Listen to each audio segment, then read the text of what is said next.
Howdy guys, Rex here. We're out here with Mr.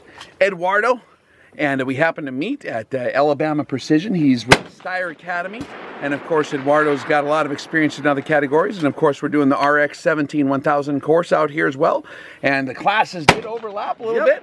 We're hanging out and we're fighting over who gets to shoot what target, but we're having fun so far. We didn't fight very much.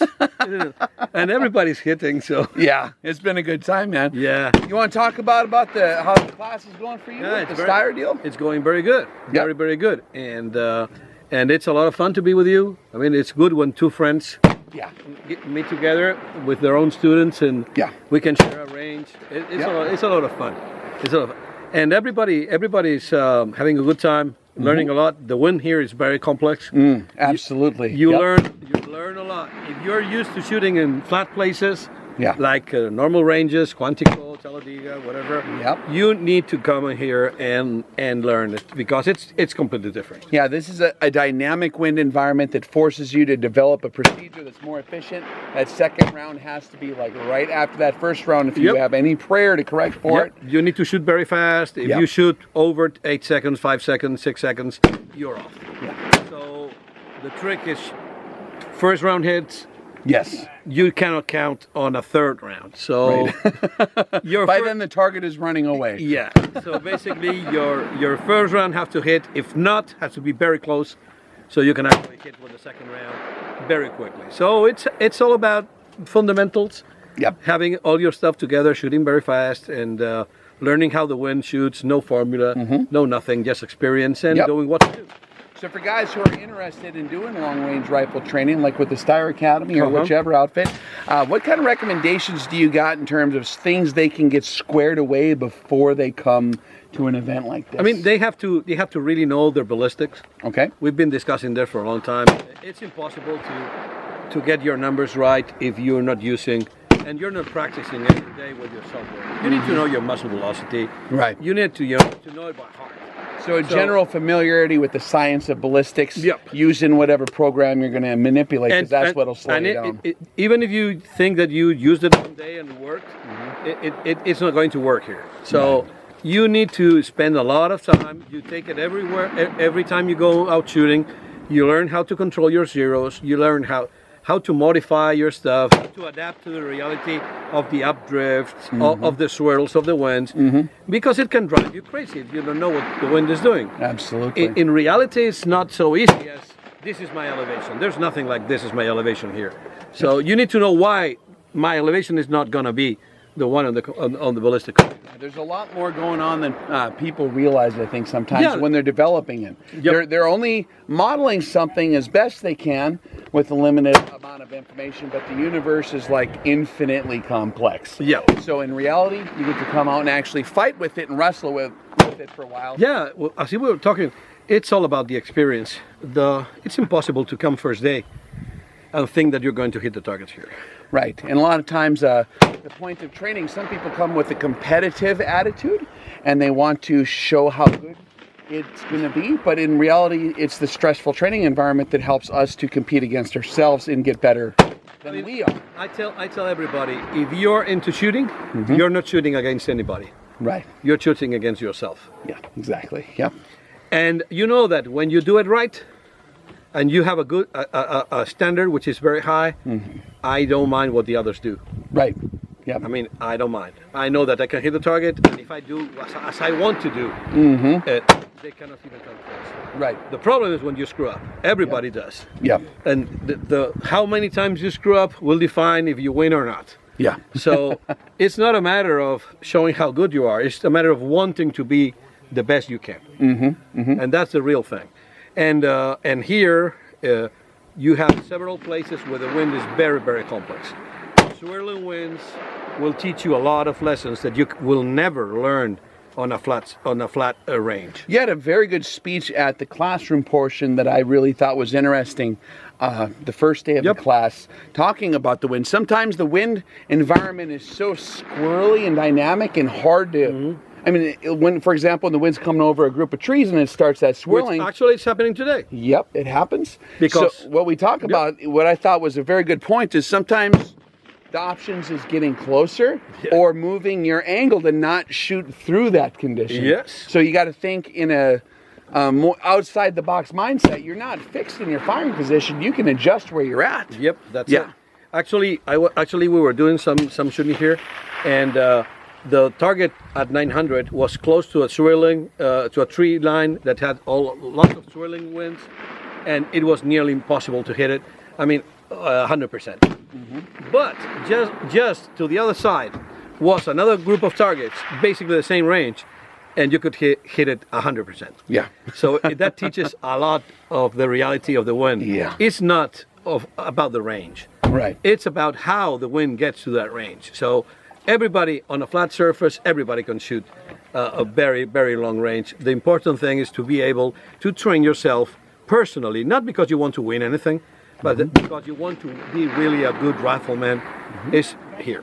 And taking advantage of non-perfect terrain is very helpful to gaining skill. Non-perfect weather conditions, like if you have a bad windy day, that's the best time to practice. Or if it's storming, a lot of people ask how the day we had a storm, it was very good to shoot. Exactly, yeah. So those are good chances to go out and see how stuff performs in reality, because the empirical testing always is king over any model or any theory. Because if you go out in reality, you can just shoot a couple rounds for, how much does a round cost? 25 cents a piece? So for 50 cents, you can know more than you would learn by coming up with some kind of super, like, computer NASA model of whatever, right? Nah, there's not. I mean, computers are computers. The wind is natural. You cannot just put it in a box, right, or a number. Yeah, it's totally impossible. So the best you can do is to get a number so you can start to work with. So you get close to a target. Get your best general assessment based on experience, and then be ready to correct if you need to quickly. That's what I tell. The first correction, you do it on the turret, your best estimation with all the numbers you can, with your ballistic computer, then it's shooting fast with the reticle and going for it. Right on. So that's the trick with the wind. Yeah. I mean, it sounds easy, but it's not. But it's not. It's something that a guy will never ever master. No, I mean, nobody in the world. And that's why it's fun. Nobody in the world masters the wind fully. Right. Yeah. You can have good days. You can have bad days. But nobody can say that. Oh, I always shoot perfect. I always hit the targets in the wind. Nah, I don't know anybody. I know people that shoot very well. Yeah. Well, it's been awesome to get to see the classroom portion. If you guys haven't heard of the Steyr Academy, check it out. It's on Steyr's website. Yep, the Steyr website. Yep, and if you go on the Steyr website, you can check out, they have an academy there. Eduardo is the instructor. He does an excellent classroom portion. It's very, very high degree of knowledge. In my opinion, I think it's one of the best ones I've ever seen. So thank you. I really much enjoyed the classroom portion. Of course, the shooting portion is a chance to put that all into exercise and practice, and have the man himself right here show you how to get her done. Yep. And actually the Steyr rifles too, man. They're not too bad. Too bad. My God. they go through the same hole. But the good thing is that if you have ever thought about shooting a Steyr, you can come and take the course with a Steyr rifle for free. Oh, okay. So you can actually come in and do, okay, I want to shoot an SSG-08, which is an expensive rifle. Before you commit to the full, you can actually come shoot the course with one of the rifles. You buy the ammunition, you bring it yourself, and you buy it from the factory, and you can try the rifle on the course for free. That's actually pretty cool. And even if you want to shoot, like, I'm thinking about buying a 6.5 Creedmoor. One of the new, the one I told you about, we have with Tom Manners stocks. Okay. And with a nice rifle. Yep. And with Kelly McMillan's stock. Yep. It's a beautiful rifle, 6.5 Creedmoor with that stock. It's designed for, especially thinking on the PRS guys. Yep. And okay, I'm thinking about buying one. Right. You come, take the course, you run the course with that, and then you take your same rifle with you. Well, it's like buying a high dollar item like a car. You got to kind of test drive it before you make the purchase to make sure you like how it handles and how it drives. So, and have an instruction on how to properly operate that machine from a guy who's really good at it is worth its weight in gold, even if you end up not buying the machine, just to learn the skill set. So yeah, if you just want to learn it, but really, if you're thinking about buying one of those rifles, you just, with the discount you get by coming to the course, by being a graduate, you pay for the course. and you take your own rifle that you know that shoots because you proved it Just here. tune it up. Yep. Nice. Very good. That's cool. Actually, have you seen the new Macmillan one? I think I saw the Manners one, but not the I'll bring Macmillan. it. I have one here. Okay, as you can see, it's the regular 6.5 Primo Pro Hunter rifle with the regular 3-position safety. You want to show us how the 3-position safety works, Eduardo? If you have never seen this safety, it operates normally like any rifle. It has 2-position loading, so you can actually load from the magazine or load by hand. Now, in this position, the magazine is in the rifle, and you can load one by one AP rounds or subsonic rounds or whatever you decide, and then you just put the magazine in, and you can load directly from the magazine, which is very convenient. And then you have the 3-position safety, which is, here is fire, but when you have the firing pin indicator here, you just put it back, and this is safe. You cannot shoot. And then if you move it one more, it's like a lock and cock on the 1911. The firing pin is disengaged, and you can close the bolt so it doesn't get tangled with anything. Now the gun is loaded, but it's absolutely safe. Okay. So it's very, very convenient. It's the Steyr Malika in a Pro Hunter. It's a rifle, but that will be on under $2,000, around $2,000 with the stock, which is a very, very good deal. Just the stock is around $1,000, so it's a very good deal. It's a very accurate gun.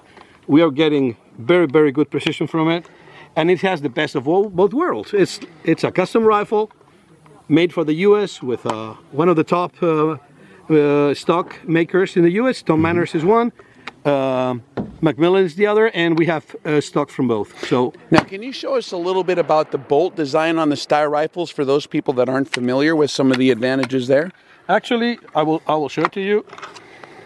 It's when you to open the bolt, you just put it here, and you extract the bolt. It's as easy as that. As you can see, the bolt has a very big extractor. Has a very, very big extractor. You have 4 lugs right here. And as you can see, there's also this system is to scratch eyes off to make sure that the mud never gets into the bolt or renders its operation. Okay. And it's finished in Manox, which is it's a similar thing to the it's an anti-corrosion finish, which is very slick, auto lubricating, big extractor and big ejector.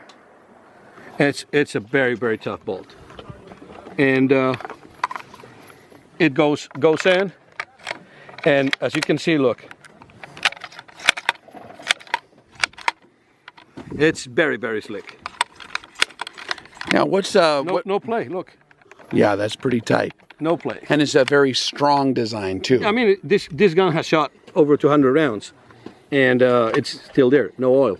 If you oil it, it's even better. So now on the scope base, can you explain the features there? It's a regular Picatinny. You have this scope base, and you have the long Picatinny. It goes up to here. Okay.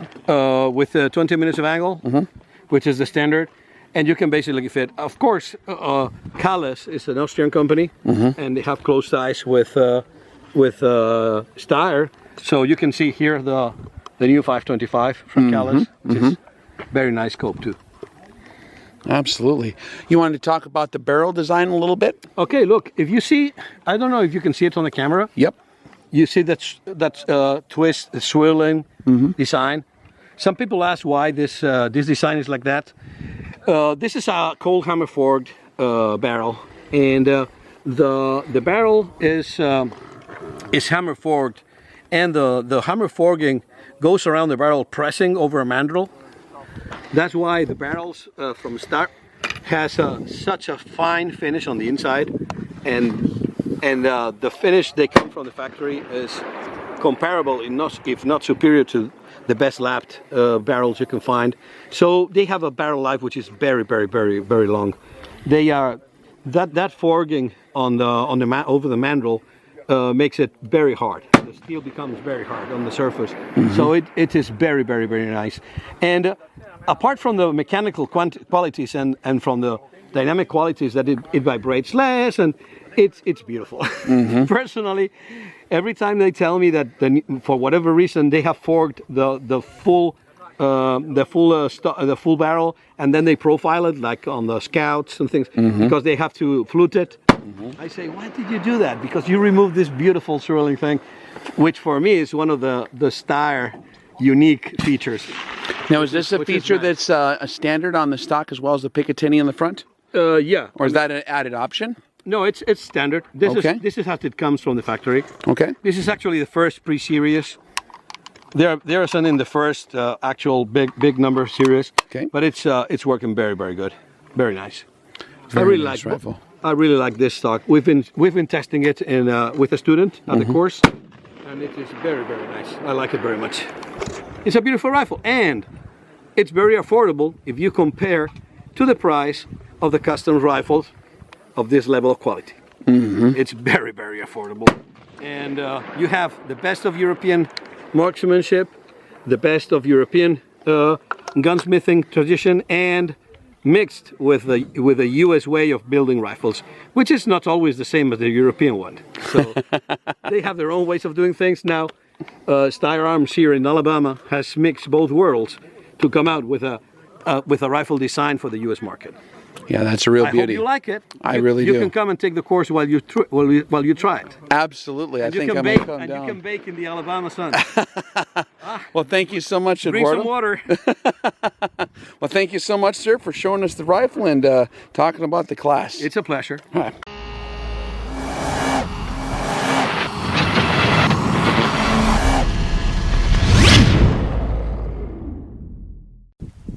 You really thought you'd get away with it, big guy?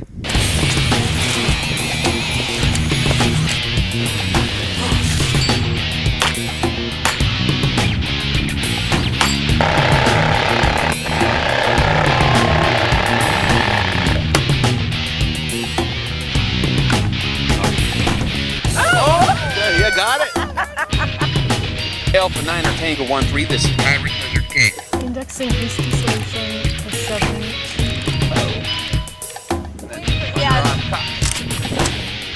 What in the hell are you holding? It's an MP49, it's a saw.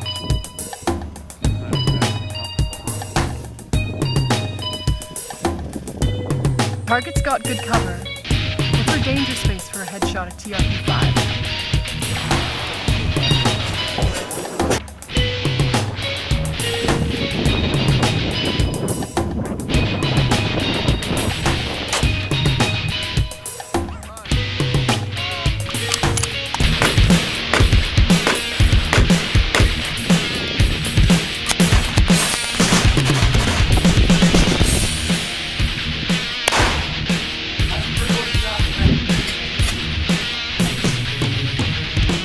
Hi, Mom. It's me and my pals. Say hi, guys. Yeah, dude. Oh, man. You're shorter than I expected. These are super.